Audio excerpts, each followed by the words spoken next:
Hello friends, నేను మీ బాంబే వార్తక్కను. చలికాలంలో వచ్చే జలుబు దగ్గు వాటికి ఇలా చేసుకుని తినండి, ఎంతో బాగుంటుంది.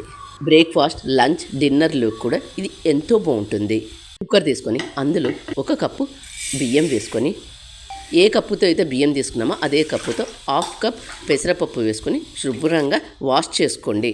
వాష్ చేసుకున్న వాటిలోకి ఏ కప్పుతో అయితే బియ్యం తీసుకున్నామో అదే కప్పుతో 4 కప్పుల నీళ్లు పోసుకొని 1 టేబుల్ స్పూన్ ఉప్పు వేసుకొని మూత మూసుకొని వెయిట్ పెట్టుకోండి.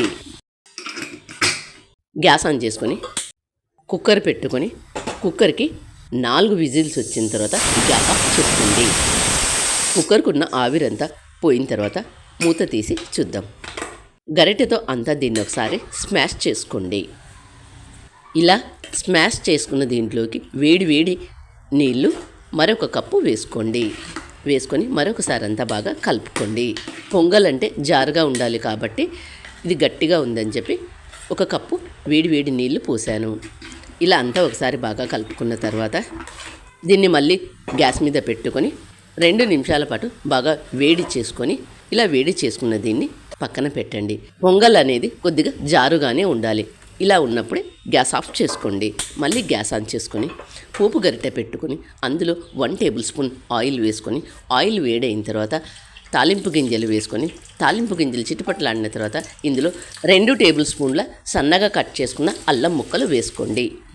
సన్నగా కట్ చేసుకున్న 2 పచ్చిమిర్చి ముక్కలు, 1 టేబుల్ స్పూన్ మిరియాలను కచ్చాపచ్చగా చేసుకొని అందులో కొద్దిగా కరివేపాకు వేసుకొని, పొంగల్ పిల్లలకు పెట్టేటప్పుడు మాత్రం పచ్చిమిర్చి వేసుకోవద్దు, మిరియాలు మాత్రమే వేసుకోండి.